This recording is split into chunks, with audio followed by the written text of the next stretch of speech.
بسم اللہ الرحمن الرحیم۔ السلام علیکم دوستو کسی زمانے میں ایک چور بادشاہ کے محل میں چوری کرنے کے ارادے سے گیا۔ رات کا وقت تھا اور محل کے ایک کمرے سے بادشاہ اور اس کی بیوی کی گفتگو کی آواز آ رہی تھی۔ وہ کھڑے ہو کر سننے لگا۔ اگرچہ ایسا سننا غلط ہے، ناجائز ہے، چوری ہے، لیکن چور تو چوری ہی کرنے آیا تھا، تو اسے سننے میں کیا چیز مانے ہوتی؟ آخر وہ چور ہی تو تھا۔ اس چور نے سنا کہ بادشاہ اپنی بیوی سے کہہ رہا ہے کہ میں اپنی بیٹی کی شادی ایسے آدمی سے کروں گا جو نہایت ہی متقی اور پرہیزگار ہوگا، بہت اللہ والا ہو۔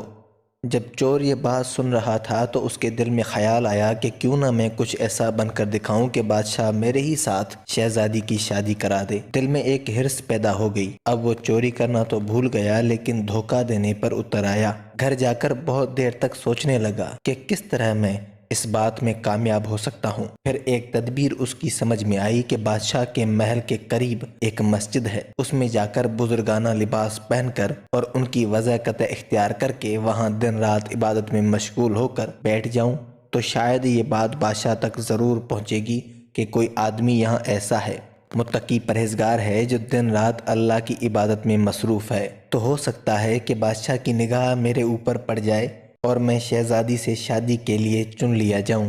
یہ اس چور کا ایک نہایت ہی حقیر اور ذلیل دنیاوی مقصد تھا جس کے لیے اس نے یہ ارادہ کیا۔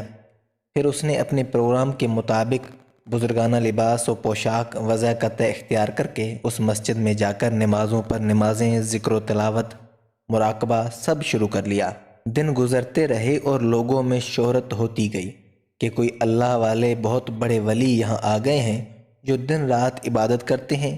یہاں تک کہ یہ بات بادشاہ تک پہنچ گئی کہ یہاں کوئی اللہ والے آ کر بیٹھے ہیں، جوان، زہد و عبادت میں لاجواب، تقویٰ و طہارت میں بے نظیر۔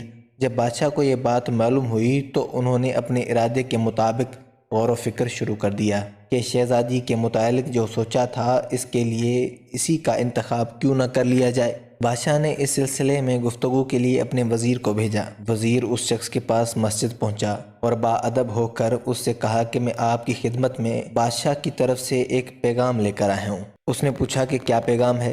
وزیر نے بتایا کہ بادشاہ نے کئی سال پہلے یہ فیصلہ کر لیا تھا کہ وہ اپنی بیٹی کا نکاح ایک ایسے شخص سے کریں گے جو بہت بڑا متقی و پرہیزگار ہو، اللہ والا ہو، اور وہ اس کی تلاش میں تھے۔ آپ پر نظر پڑی تو نظر انتخاب آپ پر آ کر رک گئی، لہذا بادشاہ نے مجھے بھیجا ہے کہ اس سلسلے میں آپ سے گفتگو کروں۔